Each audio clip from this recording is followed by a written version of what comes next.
This one is for this weekend's Karate Combat 35 main event, champion versus champion. We have Joshua Quayhagen against Luiz Rocha. Lots of different interesting things about this fight. First of all, they're both karate practitioners, but they've both got a different style of karate, which I'm gonna try and illustrate to you a little bit. I'm no karate expert, but I can certainly see the differences in their style and how that translates into a different approach to the fight.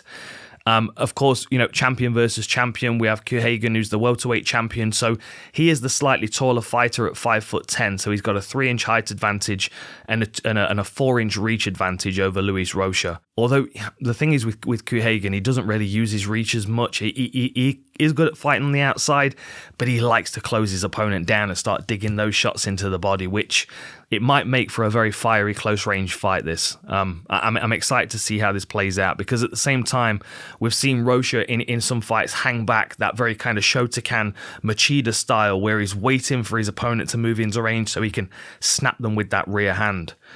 As far as their records go, so Quayhagen is 6-1 in karate, and Luiz Rocha is 7-2. They both have an MMA record as well. Quayhagen's MMA record is 9-5, and Rocha is 4-1. And Rocha also trains with the Pitbull brothers, and you can see that aggression in his style as well, even more so later on. I think on one side you've got Joshua Quayhagen, who's the bigger fighter. He's got the reach, the height advantage. He's the heavier fighter.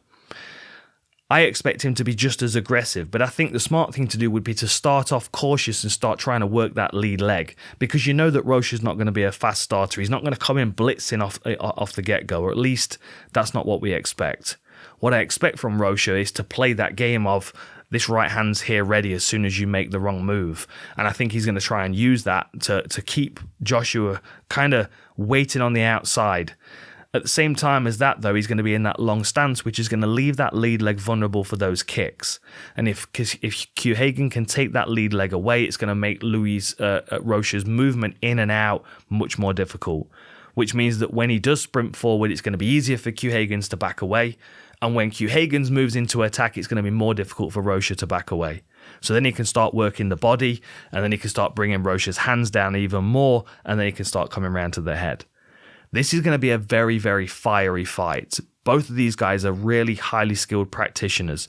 They both come in representing karate, but you've got two very different styles of karate, and they're going to be expressed in a very different way. I am absolutely buzzing for this one. Karate Combat 35 is the main event of this show. Joshua Quayhagen against Luiz Rocha, champion versus champion.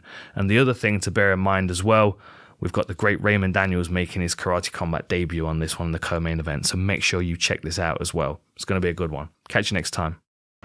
Saturday, August 27th, Karate Combat is back. Champion versus champion, the super fight. I want more! Be careful what you ask for. Você vai enfrentar agora o maior desafio da sua vida. It won't be what he thinks. At some point he's gonna break. Ele nunca foi atingido por golpes com tanta potência quanto os meus. That's his shot. That's all he's got. O meu plano de luta é nocautear. Eu preciso de momento. Soco ou chute. Well, I got a plan to get hit. We're gonna see what his plan is when he throws his punch, and I'm still standing.